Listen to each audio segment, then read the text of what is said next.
and gentlemen, and welcome back to this new edition. As you all know, today we are talking about something really interesting.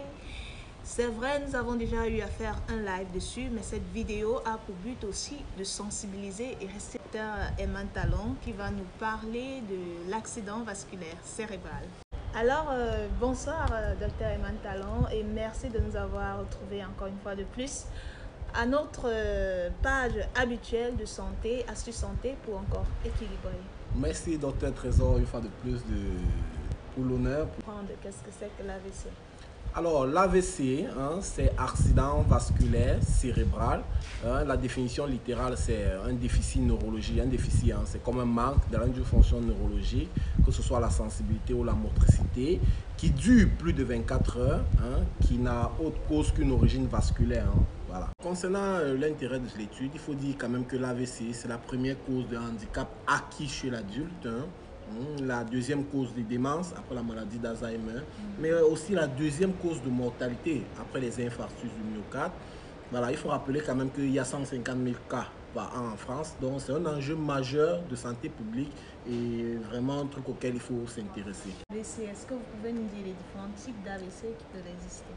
Donc classiquement, nous avons deux types d'AVC, ce qu'on va appeler les AVC ischémiques, c'est-à-dire qu'il y a une obstruction, un caillot qui a bouché une artère, qui vascularise le cerveau, mais ce type-là représente quand même 85% des AVC. Et le deuxième type, ce sont les AVC hémorragiques, qui représentent quand même 20% d'AVC, c'est-à-dire qu'une artère qui alimente le cerveau s'est rompue, et donc il y a une diffusion de sang dans le parenchyme cérébral. Voilà, donc c'est techniquement les deux types d'AVC. Okay.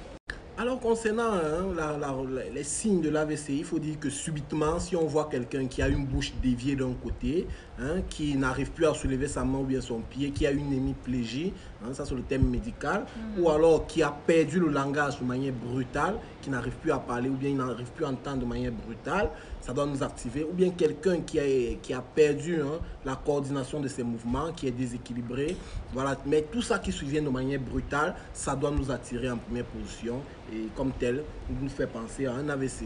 Ok, merci beaucoup docteur Eman. Alors nous partons tout droit à vous poser cette question. Quels sont les facteurs de risque de la pathologie? Concernant les facteurs de risque de l'AVC, nous pouvons les classer en deux grands groupes. Ce sont des facteurs de risque modifiables et des facteurs de risque non modifiables. Concernant les facteurs de risque non modifiables, c'est l'âge. L'âge déjà, le sexe masculin est plus à risque de faire un AVC que le sexe féminin. Voilà. Et nous avons aussi quelques facteurs héréditaires qui pourraient entrer en jeu. Mais là où je voudrais beaucoup attirer l'attention, c'est sur les facteurs de risque modifiables, dont le plus puissant, c'est l'hypertension artérielle. Après, c'est le diabète, c'est le tabac, c'est l'alcool, c'est la sédentarité, c'est l'obésité. Voilà, ce sont des facteurs de risque qui exposent beaucoup plus aux accidents vasculaires cérébraux, dont il est important pour nous d'en prendre vraiment soin. Ok, sans toutefois oublier la consommation abusive de la chicha chez les jeunes, n'est-ce pas? Donc, bien sûr, la chicha également. C'est important de rappeler cela. Oui, la chicha également tue plus que le tabac même. Donc, vraiment, il ne faut pas consommer de la chicha. Donc, nous allons directement parler de causes ici qui peuvent être à l'origine de ces AVC.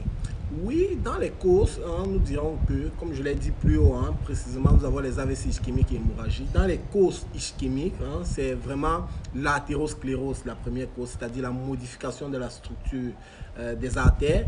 Voilà. Ensuite, nous avons des causes cardiaques, ce qu'on appelle des cardiopathies emboligènes, un thrombus qui va migrer dans le cerveau. Nous avons des lacunes, la maladie des petites artères. Nous avons des autres causes, comme les maladies de la crasse sanguine, la drépanocytose, puis d'autres maladies infectieuses qu'on peut avoir. Le rhumatisme articulaire, c'est très effectivement, important. dans nos contextes surtout, c'est ce qui prédomine. Et enfin, nous avons quand même 20 à 25% qui sont de causes indéterminées. C'est-à-dire, concernant les causes hémorragiques, qui représentent quand même 20%, comme je l'ai dit, le plus puissant, la première cause, c'est l'hypertension artérielle, qui va modifier la structure des vaisseaux et les rompre. Après, ce sont des malformations artério-veineuses et bien d'autres. Donc voilà. Préventif pour éviter, pour ne pas tomber dans ce climat d'AVC, il faut dire quand même qu'il faut agir sur les facteurs de risque modifiables, comme je l'ai dit précédemment. C'est l'hypertension artérielle, c'est-à-dire qu'il faut normaliser ses chiffres tensionnels, il faut gérer, il faut faire un check-up tous les 3 mois pour vérifier l'état de santé. Il faut manger moins gras, moins salé, moins sucré, dormir à des heures régulières et puis voilà. Il faut avoir un rythme de vie quand même. Et le stress est un facteur de risque très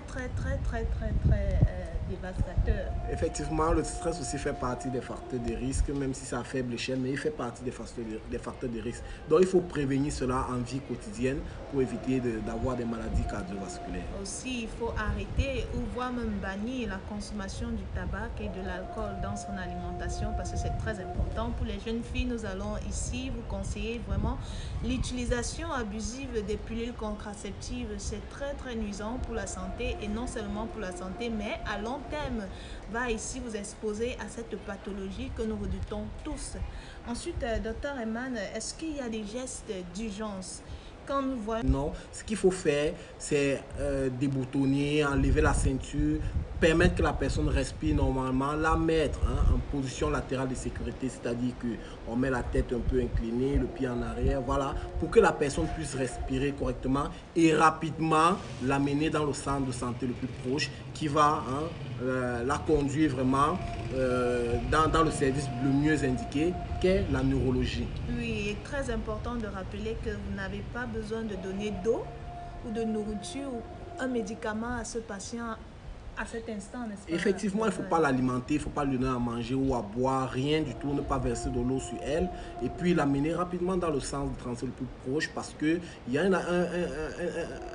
un Américain qui a dit « Time is brain », le temps c'est du cerveau. 1 minute perdue, ça fait 2 millions de neurones perdus, des kilomètres de fibres nerveuses. Donc, pour gérer l'AVC de manière efficace, il faut le temps et le délai vraiment c'est dans les 4h30. Il faut dire que le diagnostic d'AVC, on dit AVC, AVC pas parce qu'on est tombé que c'est AVC.